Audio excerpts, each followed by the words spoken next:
Hello everyone. গরম নিয়ে video করতে করতে হঠাৎই বৃষ্টি। তো এই বৃষ্টিতে জ্বর সর্দি কাশির প্রবণতা খুবই বেড়ে যায়। আর যেটা সবথেকে বেশি সমস্যা করে সেটা হচ্ছে সর্দি হয়তো একদিনে কমে যায় কিন্তু কাশিটা রয়ে যায়। তো এই কাশি কমাতে হোমিওপ্যাথিতে খুবই ভালো ওষুধ রয়েছে যেটা কিনা জাস্টিসিয়া মাদার। অল্প উষ্ণ গরম জলে 20 ফোঁটা করে দিয়ে খেলে কাশির অবশ্যই উপশম হয়। যদি এই কাশির সাথে দম বন্ধ হয়ে যাওয়ার ব্যাপার থাকে তাহলে এর সাথে ব্লাটা অরিয়েন্টা মাদার মিশিয়ে নিতে পারেন। আর খুব বেশি কাশি হচ্ছে, রাতে ঘুম হচ্ছে না, সেক্ষেত্রে প্যাসিফ্লোরা মাদার খেতে পারেন। আরও অন্যান্য ওষুধ রয়েছে, অবশ্যই এই ওষুধগুলো খাওয়ার আগে কোনো না কোনো হোমিওপ্যাথি ডক্টরের সঙ্গে কনসাল্ট করবেন।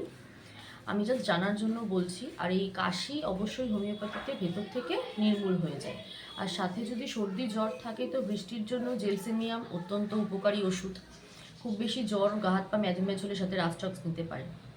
এর থেকে বেশি আর কিছু জানার থাকলে অবশ্যই আমার ফোন নাম্বারে কন্ট্যাক্ট করুন। Thank you.